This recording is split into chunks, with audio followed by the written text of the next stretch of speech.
बिस्मिल्लाहिर्रहमानिर्रहीम। Chemical labs के अंदर बहुत सारी जगहों पर जब हम केमिकल एनालिसिस कर रहे होते हैं तो हमें एक वेरी स्पेशल टेक्निक जिसकी हमें ज़रूरत पड़ती है उसको कहते हैं सॉल्वेंट एक्सट्रैक्शन। बहुत सारी जगहों पर यूज़ होती है। सॉल्वेंट एक्सट्रैक्शन का मतलब इसको हम ये भी कह सकते हैं सल्यूट सॉल्वेंट सेपरेशन, यानी कि सोल्यूशन मौजूद है उसमें सल्यूट और सॉल्वेंट को हमें सेपरेट आउट करने की ज़रूरत पड़ती है।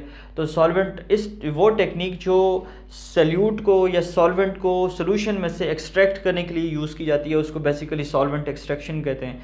इसको अगर मैं डिफ़ाइन करूँ तो according to solvent extraction a solute can be separated from the solution by adding a solvent from outside in which solute is more soluble and the added solvent does not react with the solution. This is basically solvent extraction. तो solvent extraction की एक बहुत ही common सी अगर मैं आपको example दूं labs के अंदर जो बहुत सारी जगहों पर यूज़ होती है उसमें अगर मैं कोट करूं तो वो है ईथर एक्सट्रैक्शन। ठीक है, ईथर को यूज़ करते हैं एज अ सॉल्वेंट और किसी भी सॉल्यूशन में से आप ऑर्गेनिक सब्सटेंसेस को सेपरेट आउट करते हैं। सपोज़ मैंने एक वाइट बोर्ड पे डायग्राम बनाई हुई है। सेपरेटिंग फनल मुझे चाहिए होगी सॉल्वेंट एक्सट्रैक्शन टेक्निक को सॉल्वेंट एक्सट्रैक्शन एक्सपेरिमेंट को परफॉर्म करने के लिए। ठीक है, सेपरेटिंग फनल।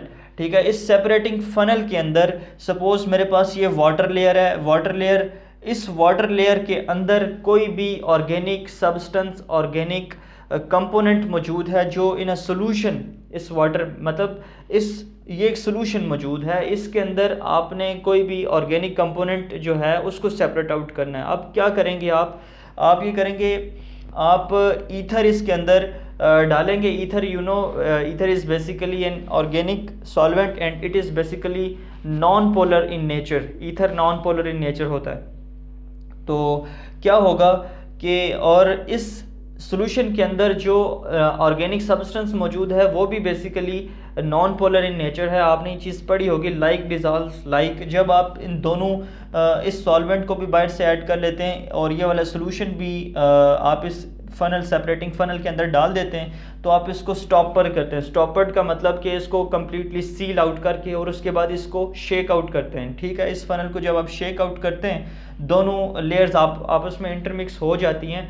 ये बात याद रखिएगा, ये जो मैंने ईथर इसके अंदर पुट किए ये ईथर इस ऑर्गेनिक सोल्यूशन के अंदर सॉल्युबल नहीं है, ये आपस में रिएक्ट नहीं करते। ठीक है, तो क्या होगा इस ऑर्गेनिक सोल्यूशन के अंदर जो भी ऑर्गेनिक सब्सटेंस मौजूद है इस ऑर्गेनिक सोल्यूशन के अंदर, क्योंकि वो organic substance as compare to water इस लेयर के अंदर जो वाटर है इसमें इसकी निस्बत यहाँ पर जो ईथर मौजूद है इसके अंदर ज़्यादा सॉल्युबल होगा। तो क्या होगा, movement of this organic substance होगी from this solution towards the organic solvent. Ether की तरफ मूवमेंट होगी, यानी कि यहाँ से जो हमारे पास ऑर्गेनिक कंपोनेंट होगा वो मूव करके इस ईथर लेयर के अंदर इंटर हो जाएगा और यहाँ पर हमारे पास सिर्फ वाटर बचेगा।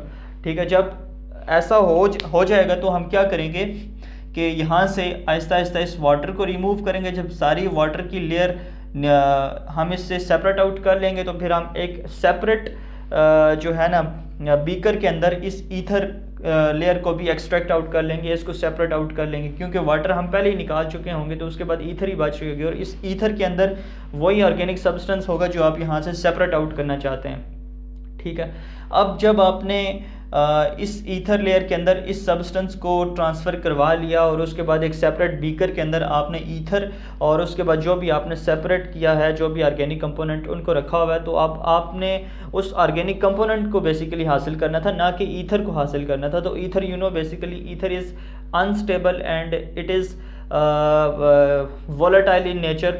ये होगा, उसके बाद ये होगा कि ईथर जो होगी वो वोलेटाइल इन नेचर है। वोलेटाइल होने की वजह से वो उसके वेपर्स बन जाएंगे, वो एवापोरेट हो जाएगी और उसके बाद क्या होगा आपके पास वही ऑर्गेनिक कंपोनेंट ही बचेगा।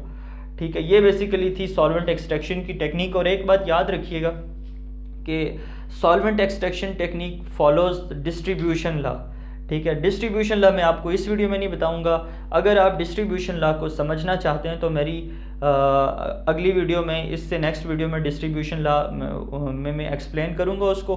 आप अपनी सर्च बार में जाएं और वहां पर लिखें डिस्ट्रीब्यूशन लॉ बाय उमर नज़ीर। आपको मेरी वो वाली वीडियो मिल जाएगी। और वेरी इंपॉर्टेंट है वो समझनी, क्योंकि सॉल्वेंट एक्सट्रैक्शन टेक्निक के अंदर डिस्ट्रीब्यूशन लॉ फॉलो होता है।